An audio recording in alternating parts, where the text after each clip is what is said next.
கன்னிராசி அன்பர்களே, உங்களுக்கு நம்ம பார்க்குற போது கண்டகச்சனி. கண்டகச்சனி என்பது என்ன? வக்கரமாகிற உங்களுக்கு யோக கிரகம் சனீஸ்வரர் 7ஆம் இடத்தில் இருக்கிறார். எடுத்தது எந்த ஒரு காரியமும் சற்று தாமதமாகும்.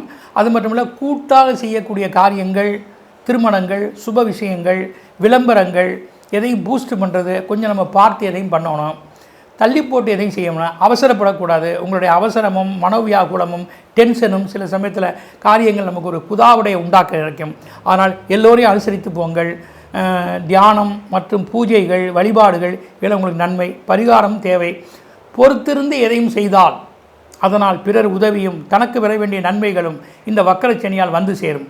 இந்த கன்னிராசிக்காரர்கள் பூமி ராசியாக இருப்பதால் பூமியில் விளையக்கூடிய தானியங்கள், பொருட்கள், கிழங்குகளை இறைவனுக்கு படைப்பதும் பிறருக்கு தானம் கொடுப்பதும் நன்மையே. அது மட்டுமல்ல, இது மகா சரஸ்வதி பிரம்மாவுக்கு உண்டான ஆலயமாக இருப்பதால் பிரம்மா சரஸ்வதி குடியிருக்கக்கூடிய அந்த திருப்பட்டூர், உத்தமர் கோயில், இந்த ஆலயங்கள்லாம் சென்று மும்மூர்த்திகளை நீங்கள் வணங்குவது, பிரம்மா சரஸ்வதியை பூஜிப்பது யாவும் உங்களுக்கு நல்ல வழிகளாக அமையும்.